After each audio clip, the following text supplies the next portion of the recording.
simula 2016, nakita natin kung paano winasak ang tiwala, binaboy ang buhay, pinatay ang naghahanap buhay, binastos. Ilang oras lang nagdaan ang saligang batas. Sila ay maari kong sabihing mga modernong Pariseo. Ang mga taong humusga, 18 senador, ang mga Judas na mukhang alagad, ngunit ang kanilang mga kilos ay balasubas. Merong 5 nanindigan. Enzo Recto, kalaban ang katiwalian at kasinungalingan, kakampi sa katotohanan at kabutihan.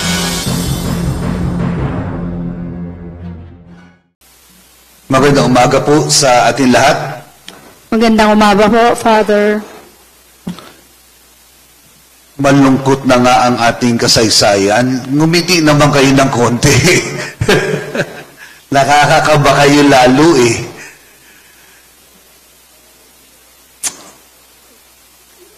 Since 2016, I found myself journeying with those people behind you. Mga nasa likod nyo ay mga nanay, mga ulila na tinukhang ni Rodrigo Duterte. May I invite my dear mothers and widows to rise and be recognized. Maaari po kayong tumayo at para makita. Sila po ang magigiting na tumitindig para sa katotohanan. Palakpakan ho natin. Salamat ho, mga mahal kong ina, balo na tinukhang. I've journeyed with them. I've buried their dead. I've listened to their woes. We have exhumed some of their dead. We have inurned and laid to peace their remains. But justice is still far, far way off. Nitong mga nagdaang oras at kahit simula 2016, nakita natin kung paano winasak ang tiwala, binaboy ang buhay, pinatay ang naghahanap buhay, binastos. Ilang oras lang nagdaan ang saligang batas. Sila ay maari kong sabihing mga modernong Pariseo. Nung panahon ni Jesus, ang mga Pariseo ay mga taong pinagkatiwalaan at nangangalaga ng batas.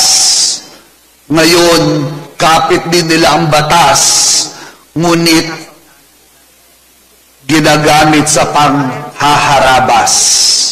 Sila ang mga bagong Herodes na pinagkatiwalaan ni Pilato na hatulan si Jesus, ngunit dala ng kahibangan, kinarma hanggang sa kamatayan.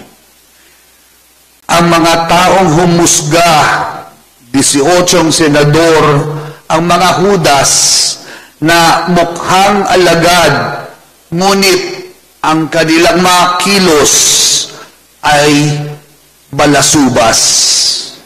Sila ang mga Pilato na may kapangyarihan bilang hari ng saligang batas, ngunit ginamit ang poder, naghugas ang kamay, upang imbis ang hari ng katotohanan ang bigyan laya, pinili ang kamatayan at si Barabas.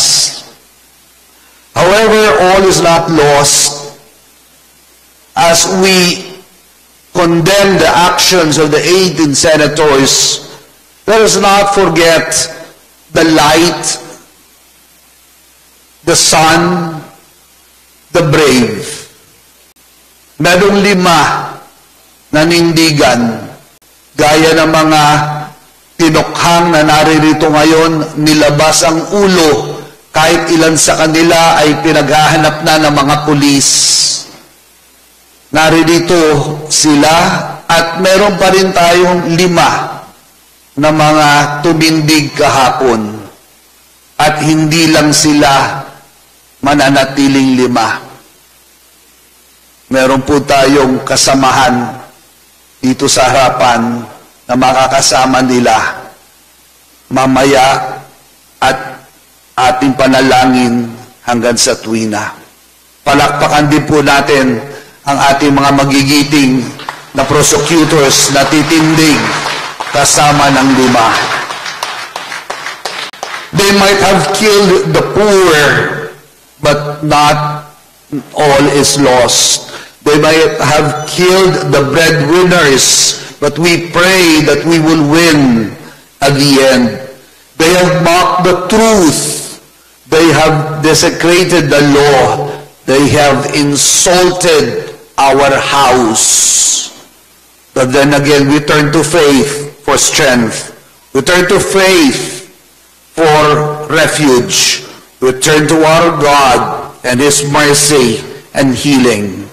And most especially, we turn to God for democracy to once again reign through each one's efforts. May God bless us and bless us always. Amen. Binitbit ng House Prosecution Panel ang mga dokumentong naglalaman ng articles of impeachment laban kay Sara Duterte sa worship area ng Kongreso para maalayan ng dasal at mabigyan ng basbas. O God, to whom all hearts are open, all desires known, and from whom no secrets are hidden, we now place before you these articles of impeachment, symbols not only of legal procedure, but of a nation's longing for transparency, accountability, and truth. Bless these documents, not as tools of vengeance, but as instruments of justice. May they neither condemn in haste, nor conceal wrongdoing. Let no falsehood be enshrined here. Let no truth be buried beneath technicality or fear. May every word inscribed be weighed in righteousness, every claim tested with discernment, every judgment rendered with fairness and compassion. Grant that all who read, interpret, and debate these words will do so not with hardened hearts, but with open minds and reverence for the people they serve.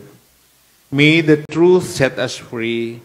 May justice roll down like waters, and righteousness like an ever-flowing stream. Amen. Amen.